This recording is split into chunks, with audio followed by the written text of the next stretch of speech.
हर खबर पर होगी आपकी पकड़। डाउनलोड कीजिए एबीपी लाइव ऐप। 4 चक्रव्यूह में रिया, वो कैसे, हम आपको समझाने जा रहे हैं। सुशांत सिंह राजपूत की मौत के 85 दिन हो चुके हैं। अभी तक पुख्ता तौर पर कोई नतीजा नहीं निकला, लेकिन एक सच जो दुनिया के सामने है वो ये कि सभी जांच एजेंसियों की रडार पर है रिया चक्रवर्ती।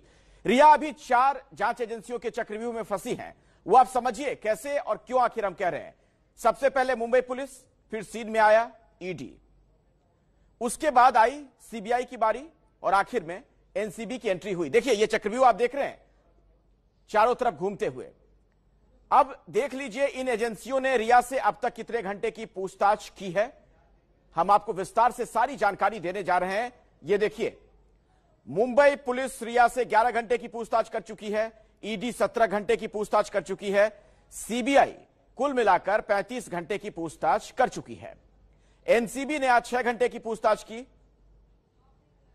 अब तक किसी जांच में रिया के खिलाफ कोई नतीजा नहीं निकला है, लेकिन एनसीबी जरूर एक्शन में है। एनसीबी ने 6 घंटे तक पूछताछ की है अब तक। कल भी पूछताछ होगी रिया से। आज एनसीबी ने रिया से करीब 6 घंटे तक पूछताछ की। रिया से ड्रग्स कनेक्शन को लेकर सवाल पूछे गए। हालांकि रिया के जवाबों से एनसीबी संतुष्ट नहीं है। रिया आज देर से पूछताछ के लिए पहुंची थी, इसीलिए कल फिर रिया को पूछताछ के लिए बुलाया गया। और इस वक्त का ताजा अपडेट यह है कि रिया को कल सुबह 10:30 बजे एनसीबी ऑफिस बुलाया गया है। ड्रग्स कनेक्शन को लेकर एनसीबी अब तक 8 लोगों को गिरफ्तार कर चुकी है, जिसमें रिया का भाई शोभिक भी है।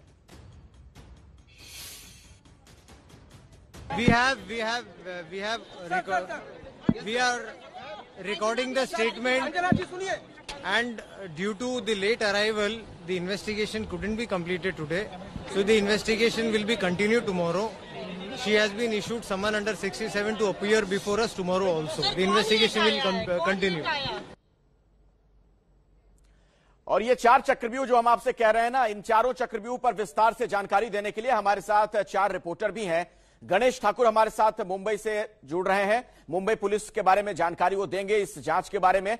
रक्षित सीबीआई पर जानकारी देंगे, मनोज वर्मा एनसीबी के बारे में बताएंगे और अंकित गुप्ता ईडी की जांच पर जानकारी देंगे। हम तमाम संवाददाताओं के पास चले उससे पहले एनसीबी की पूछताछ से बड़ी खबर यह है कि रिया ने ड्रग्स कनेक्शन की बात कबूल ली है। सूत्रों से खबर यह है कि रिया ने ड्रग्स लेने की बात मानी है। शोभिक के साथ ड्रग्स की बातचीत को भी रिया ने सही माना है। ये 5 जो बड़े खुलासे हुए हैं वो आपके सामने हैं। शोभिक सुशांत के लिए बासित से ड्रग्स लेता था, रिया ने यह बात कबूली है। शोभिक के जरिए सुशांत के लिए ड्रग्स मंगवाती थी, यह बात भी कबूल कर ली है रिया ने। बासित रिया के घर आता जाता था, यह भी एक बड़ी जानकारी दी है।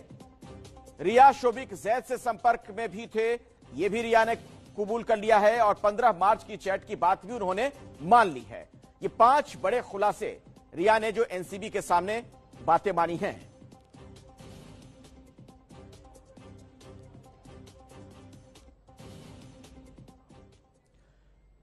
और आइए हम अपने तमाम संवाददाताओं का रुख कर लेते हैं एक-एक कर। और सबसे पहले मनोज आपके पास आना चाहूंगा, चूंकि एनसीबी की जो अब तक की जांच है उसी का कुछ हासिल नजर आ रहा है। 8 गिरफ्तारियां हुई हैं, क्या यह माना जाए कि अब अगला नंबर रिया का है?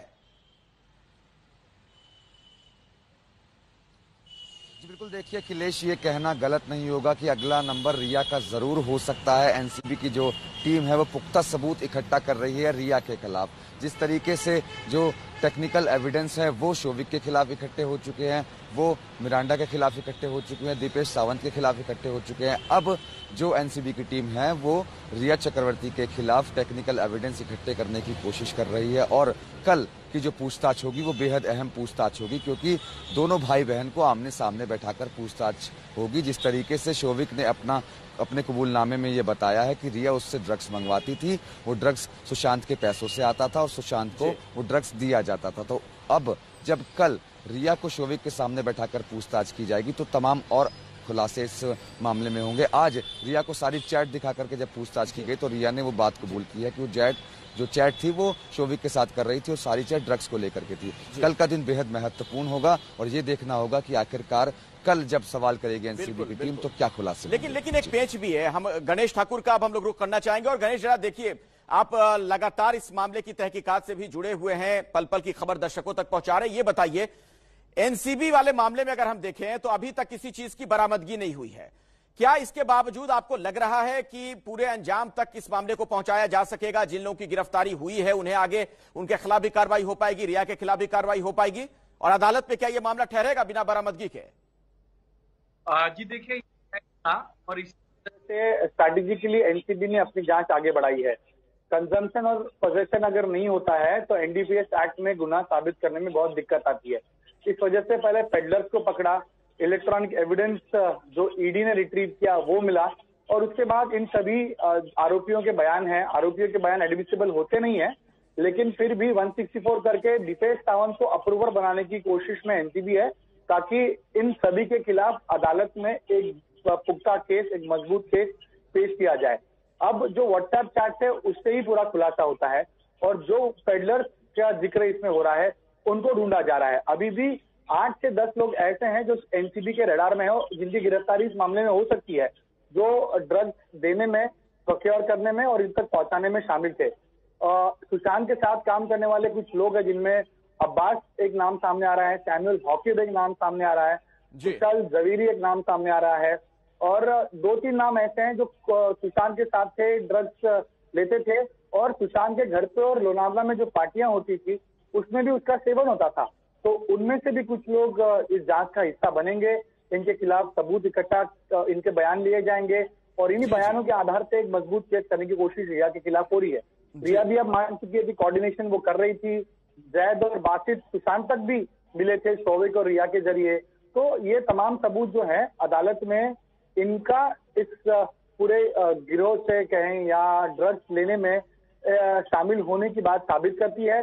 और एनडीपीएस एक्ट में कंजम्पशन और पोजेशन के लिए अगर आपके फिजिकली आपके पास कोई सबूत ना हो, लेकिन अगर कड़ियां जुड़ती हैं और आप तक ये पहुंचती हैं, तो अदालत इसको मंजूर करता है और इसमें कन्विक्शन भी आता है। तो इसीलिए एनसीबी फूक को कदम रख रही है। आज जल्दबाजी नहीं की। चैट्स पर उनका इन्वेस्टिगेशन जो चल रहा था उस पर उनका इंट्रोगेशन हुआ। आगे बयानात पर और फेस टू फेस इंट्रोगेशन रिया का सैमुअल, दीपेश और शोविक, इन तीनों के साथ कराया जाएगा। काफी महत्वपूर्ण जानकारी आपने गणेश दी है। अब हम सीबीआई की बात कर लेते हैं। जो सीबीआई की जांच चल रही है उससे जुड़ी जो जानकारी है वो आपको बताते हैं। सबसे पहले अब तक की जो तहकीकात है वो क्या इशारा करती है, उसके बाद हम अपने संवाददाता से भी इस पर बात करेंगे, उनका इस बारे में क्या कहना है हम जानेंगे। तो जो चक्रव्यूह है इसमें एक सीबीआई का भी है। आप समझिए 8 जून को ऐसा क्या हुआ था कि सुशांत का घर छोड़ दिया, यह सवाल रिया से सीबीआई ने पूछा था। इसके अलावा आपने सुशांत को क्यों ब्लॉक किया था, यह सवाल भी पूछा गया। क्या आपने सुशांत की सेहत के बारे में जानने की कोशिश की थी, यह एक बड़ा महत्वपूर्ण सवाल था सीबीआई का। 8 से 13 जून के बीच सिद्धार्थ, नीरज और दीपेश सावंत के टच में थी, यह सवाल भी पूछा गया। क्या किसी से भी सुशांत ने कोई बातचीत की थी? ये तमाम सवालात जो रिया से पूछे गए हैं, और ये ऐसे सवाल हैं जिससे कई अहम जानकारियां निकलकर सामने आ सकती हैं। हमारे साथ रक्षित, हमारे सहयोगी लगातार जुड़े हुए हैं। रक्षित, सीबीआई की जो जांच है, अब तक की जांच, उसमें क्या आपको लगता है कि रिया पर शिकंजा कसता हुआ नजर आ रहा है, और क्यों? बिल्कुल, देखिए रिया को जो लगातार सीबीआई ने पूछताछ की है, उसके बाद में आज के दिन जो पूछताछ जिन लोगों से हुई है वो बेहद महत्वपूर्ण हो जाती है। क्योंकि जय शाह से बात हुई है, जो कि फाइनेंशियल मैनेजर थी सुशांत सिंह राजपूत की, तो उनके जितने भी वित्तीय लेन देन है उसके संबंधों को लेकर बात हुई है। इसके अलावा सुशांत सिंह राजपूत के जो टैलेंट मैनेजर थे उदय सिंह गौरी, उनसे लंबी पूछताछ हुई है। इसके अलावा एक जर्नलिस्ट जो हैं उनसे भी बातचीत हुई है, निशांत भूसे से। इसके अलावा सुशांत की बहन मीतू सिंह, जो उनका कुक था नीरज, और उसके अलावा एक और महत्वपूर्ण कड़ी है आज के क्रम में जो सीबीआई ने पूछताछ की है, वो है एम्बुलेंस के ड्राइवर, जो कि सुशांत की डेड बॉडी को लेकर गए थे। तो ऐसे में सीबीआई ने अपनी तरफ से यही कोशिश की है जानने की कि जिस तरीके से एम्बुलेंस को लेकर तमाम तरह की जो थ्योरीज हैं वो सामने आ रही थी, तो इसी क्रम में आज जो एम्बुलेंस ड्राइवर और एम्बुलेंस ओनर से जो बातचीत हुई है वो भी काफी अहम हो जाती है। इसके अलावा एक जो पत्रकार हैं उनसे भी बातचीत की है। तो सीबीआई तमाम तरह से जो जितने भी पहलू हैं, जितने भी सवाल उठे हैं, उनके जवाब जानने की कोशिश में लगातार बनी हुई है। चलिए अब हम ईडी के एंगल से बात कर लेते हैं। जो ईडी की जांच हुई है उसका आखिर क्या हासिल है, आप समझिए। सबसे पहले पूरी जो जांच पड़ताल है, ईडी ने 17 घंटे तक जो पूछताछ की है उसका हासिल क्या है वो हम पहले आपको बताते हैं। ग्राफिक्स के जरिए पूरी जानकारी देंगे, फिर अपने संवाददाता के पास चलेंगे। ये 4 चक्रव्यूह हम कह रहे हैं, जो उसमें एक ईडी भी है। इतनी कम कमाई में इतना महंगा फ्लैट कैसे खरीदा? यूरोप टूर का खर्चा किसने उठाया? यह सवाल भी रिया से ईडी ने पूछा है। इसके अलावा सुशांत का इतना पैसा कहां खर्च होता था, यह एक बड़ा महत्वपूर्ण सवाल था। इस बारे में जानकारी मांगी गई है। सुशांत की कंपनियों के बारे में क्या जानती हैं, यह सवाल भी पूछा गया। सुशांत की कंपनी के शेयर होल्डर कौन कौन थे, यह भी ईडी ने सवाल पूछा रिया से। दरअसल ये वो सवाल हैं जिनके जवाब मिलने के बाद सुशांत डेथ मिस्ट्री की जो अनसुलझी कड़ियां हैं वो सुलझ सकती हैं। अंकित गुप्ता हमारे साथ जुड़े हुए हैं। अंकित के पास अब चलते हैं। और अंकित, ये बताइए कि जो ये पूरी जांच पड़ताल हुई है, ईडी ने 17 घंटे की पूछताछ की, कुछ हासिल नहीं हुआ, मनी ट्रेल का पता नहीं चला, आगे क्या ईडी की जांच आपको किस दिशा में जाती दिख रही है? अखिलेश, साफ तौर पर यह कहा जा सकता है कि ईडी ने भले ही 17 घंटे पूछताछ की हो, लेकिन रिया ने बार बार यही बताने की कोशिश की है कि सुशांत, क्योंकि वो गर्लफ्रेंड थी, उनके साथ में रहती थी, तो सुशांत उनके ऊपर पैसा खर्च कर रहे थे। फिर चाहे वो यूरोप टूर की बात हो या फिर गिफ्ट्स की बात हो, उन सारी चीजों को लेकर के रिया ने जो ईडी को बयान दिया है, उससे फिलहाल ईडी को बहुत कुछ नहीं मिला है। लेकिन मेरे को यहाँ पर यह हमको जो साफ कर देना जरूरी है कि अभी जो 3 एक्टिव एजेंसी जांच कर रही है इस मामले की, प्रवर्तन निदेशालय यानी कि एनफोर्समेंट डायरेक्टरेट, दूसरी सीबीआई और तीसरी एनसीबी, तो इन तीनों में सबसे पहले जो मामला दर्ज किया है वो ईडी नहीं किया है। हालांकि ईडी को उस तरह से तो कुछ नहीं मिला, लेकिन आज जो रिया कटघरे में खड़ी हो रही है, घेरे में आ रही है, यानी कि एनसीबी की जांच की, उसका क्लू भी किसने दिया है एनसीबी को जांच के लिए? वो ईडी नहीं दिया है। ईडी को जब उसने अपनी जांच की है तो उस दौरान कुछ ऐसे ट्रांजैक्शन मिले थे जिससे यह लग रहा था कि ड्रग डीलिंग का मामला हो सकता है। ईडी ने एनसीबी को जानकारी दी और आज की तारीख में एनसीबी वो कटघरे में खड़ा कर रही है और रिया चक्रवर्ती कटघरे में फंसती जा रही है। तो तीनों एजेंसीज के बीच में कहीं ना कहीं जो एक कोऑर्डिनेशन चल रहा है, भले ही ईडी को सीधे तौर पर कुछ ना मिला हो, लेकिन ईडी की जांच में ही वो तथ्य सामने आए थे जिसके बेसिस पर एनसीबी जांच कर रही है। और अब एनसीबी जिस मामले में जांच कर रही है, अगर उसमें से कुछ ऐसी कड़ी निकलती है तो वो सीबीआई को बताएगी। लेकिन एजेंसीज आपस में सामंजस्य, ये जो मनी ट्रेल की बात सामने आ रही है, इसे खंगालने के लिए क्या आपको लगता है कि ईडी आगे अभी और पूछताछ करेगी, फिर से रिया को बुलाया जाएगा? बहुत हद तक मुमकिन है, क्योंकि फिलहाल जो है अभी ईडी ने जो उनके पिता ने, यानी कि सुशांत के पिता के सिंह ने जो पटना में एफआईआर दर्ज करवाई थी, उसके आधार पर ईडी ने मामला दर्ज किया था। उसमें यह कहा गया था कि सुशांत के खाते में करीबन 15 करोड़ रुपए था, जो कि कहां गया पता नहीं, वो जो है खर्च हो गया है और किसने किया है इसका पता लगाना चाहिए। ईडी ने उस आधार पर अपनी जांच को आगे बढ़ाया और उस 15 करोड़ रुपए के बारे में सीधे तौर पर कोई जानकारी नहीं मिली। तो फिलहाल ईडी को जो शुरुआती जांच है उसमें कुछ नहीं मिला है, लेकिन ये कह देना कि ईडी की जांच में कहीं कभी कुछ निकलेगा ही नहीं, कहना जल्दबाजी होगी, क्योंकि ईडी की जांच अभी भी जारी है, अभी भी इस केस से जुड़े हुए अलग अलग लोगों को बुला रही है। जी, अब चलिए जरा हम रुख कर लेते हैं। हमारे साथ गणेश ठाकुर भी जुड़े हुए हैं और उनसे हम बात करेंगे मुंबई पुलिस की जांच को लेकर। चूंकि ये जो हम चक्रव्यूह आपको लगातार दिखा रहे हैं ना, 4 चक्रव्यूह में रिया हैं, उनमें एक मुंबई पुलिस भी है और मुंबई पुलिस की जो जांच है वही सवालों के घेरे में है। यानी इस चक्रव्यूह में ऐसा लगा कि मुंबई पुलिस खुद भी उलझी हुई है। सुशांत ने क्यों सुसाइड किया होगा, यह सवाल मुंबई पुलिस ने पूछा था रिया से। सुशांत के डिप्रेशन के बारे में कब पता चला, यह जानकारी ली गई थी। मुंबई पुलिस की जो जांच हुई थी उससे बड़ी बातें जो जुड़ी हुई रही वो मैं आपको बता रहा हूं। सुशांत के डिप्रेशन की वजह क्या थी, यह भी पूछा गया था। सुशांत ने फिल्में क्यों छोड़ी, यह सवाल भी पूछा गया था। कुल मिलाकर मुंबई पुलिस शुरू से यह मानकर चल रही थी कि खुदकुशी का मामला है। क्यों बॉलीवुड छोड़ना चाहते थे सुशांत, यह भी एक सवाल अहम था जो मुंबई पुलिस की तरफ से पूछा गया था। आइए हम गणेश ठाकुर के पास आपको लिए चलते हैं। गणेश, मुंबई पुलिस की जांच शुरू से ही बॉलीवुड और बाहरी यानी नेपोटिज्म पर चल रही थी। क्या आगे भी आपको लग रहा है कि मुंबई पुलिस इस दृष्टिकोण से, इस एंगल से जांच करती रहेगी?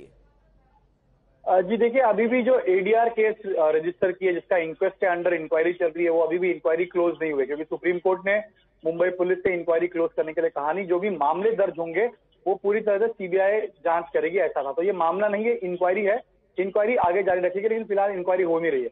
आपको एक महत्वपूर्ण बात बता दूं, क्योंकि हम इस पहलू की भी अभी इसमें चर्चा कर रहे हैं। मुंबई पुलिस ने सबसे पहले रिया का ही बयान लिया था उन 4 लोगों के बाद में जो उस समय घर पे मौजूद थे। रिया से 11 घंटे तक पूछताछ करी थी और रिया से पूछा गया था कि डिप्रेशन की वजह क्या थी। तो रिया ने बताया था कि बॉलीवुड में उनके खिलाफ जो ब्लाइंड आर्टिकल्स छपते थे, बॉलीवुड में जो ग्रुपिज्म चलता था, उस वजह से सुशांत डिप्रेशन में थे और वो डिप्रेशन की ट्रीटमेंट वो ले रहे थे, उसमें वो मदद कर रही थी। और ब्लाइंड आर्टिकल्स और ये नेपोटिज्म या ग्रुपिज्म को प्रूव करने के लिए रिया ने एक वेबसाइट है पिंक विला, उसका आर्टिकल मुंबई पुलिस को दिया था, जिसमें सुशांत के बारे में कई सवाल खड़े किए गए थे। उनके मीटू एपिसोड के बारे में भी लिखा गया था और उनके जो कैरेक्टर के बारे में लिखा गया था। तो उससे सुशांत काफी डिप्रेशन में चले गए थे, ऐसा रिया ने पुलिस को बताया। और फिर पुलिस की जांच जो थी वो ब्लाइंड आर्टिकल्स और ब्लाइंड आइटम्स की तरफ चली गई, ग्रुपिज्म की तरफ चली गई और नेपोटिज्म की तरफ चली गई। तो यही सवाल बनता है कि रिया ने क्या उस समय भी मुंबई पुलिस को एक अलग दिशा में भेजने की कोशिश की थी। मुंबई पुलिस का कहना है कि हमारे पास कोई शिकायत नहीं थी रिया के खिलाफ, तो हमने उस एंगल से या उस दृष्टिकोण से जांच नहीं की, उनको बस विटनेस के तौर पे उनका एग्जामिनेशन किया था। अगर बिहार में जो केस रजिस्टर की है, जो शिकायत की गई है, वो हमको मिलती तो हम रिया से इन सब पहलुओं की जांच करते और पूरी तह तक जाते। लेकिन रिया ने ही उस समय ये सारा एंगल सामने लाया और मुंबई पुलिस को उस दिशा में जांच करने के लिए आगे भेजा। चलिए गणेश, मैं दोबारा आपके पास लौटूंगा, आप हमारे साथ जुड़े रहे। लेकिन इस बीच एक बड़ी खबर आ रही है, दर्शकों को हम बता दें, कंगना रनौत को हिमाचल प्रदेश की सरकार ने सुरक्षा दे दी है। मुख्यमंत्री जयराम ठाकुर ने कहा कि कंगना रनौत की बहन ने सुरक्षा बढ़ाने को लेकर फोन किया था और इसी के बाद यह फैसला लिया गया है। सीएम ने यह भी कहा कि कंगना 9 सितंबर को मुंबई जा रही हैं, वहां उनके साथ हिमाचल पुलिस की सुरक्षा जाएगी या नहीं, इस पर विचार चल रहा है।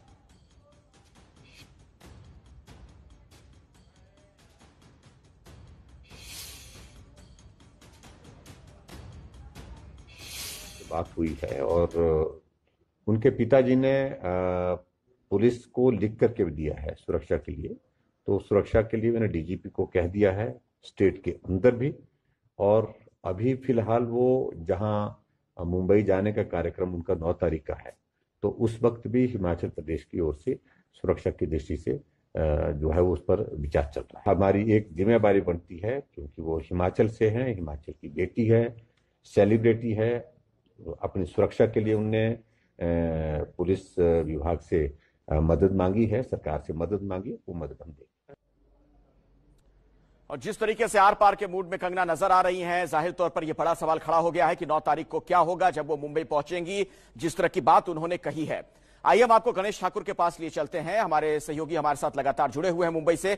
और गणेश, इस पूरे मामले में हम अगर गौर करें, एक तरफ तो सुशांत सिंह राजपूत की डेथ मिस्ट्री को लेकर पूछताछ हो रही है, तमाम तफ्तीश जारी है।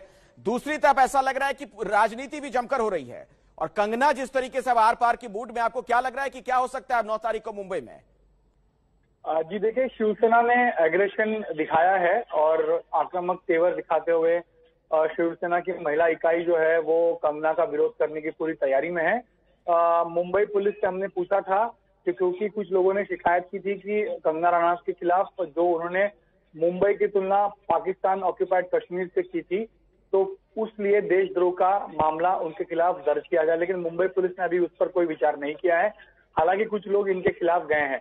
शिवसेना की अगर बात करें तो कुछ एमएलए और कुछ बड़े नेताओं ने ये साफ कर दिया है कि जिस तरह कंगना रनौत ने मुंबईकर, महाराष्ट्र सरकार और ठाकरे परिवार पर निशाना साधा है, वो सहन नहीं करेंगे और कंगना के खिलाफ आक्रामक आंदोलन मुंबई में होगा। तो 9 तारीख को जब वो पहुंचेगी, एयरपोर्ट से लेकर मुंबई तक तनाव की स्थिति होगी, इसलिए मुंबई पुलिस को उस तरह की सुरक्षा देनी होगी, क्योंकि लॉ एंड ऑर्डर की सिचुएशन हो सकती है। लेकिन राजनीति भी इस पर जमकर हो रही है। संजय राउत ने आज कहा कि अगर कंगना रनौत नहीं माफी मांगती है तो मैं भी माफी नहीं मांगूंगा। शिवसेना के तेवर बड़े आक्रामक हैं और ये आक्रामक तेवर 9 तारीख को भी मुंबई में कंगना के खिलाफ देखने मिलेंगे। अखिलेश, चलिए, बहुत बहुत शुक्रिया गणेश ठाकुर इस जानकारी के लिए आपका। हमारे साथ हमारे तमाम संवाददाता जुड़े हुए थे। अंकित, आपका भी धन्यवाद। रक्षित हमारे साथ जुड़े हुए थे और मनोज वर्मा भी, आप सभी का बहुत बहुत धन्यवाद और तमाम जानकारी दर्शकों तक पहुंचाने के लिए शुक्रिया। और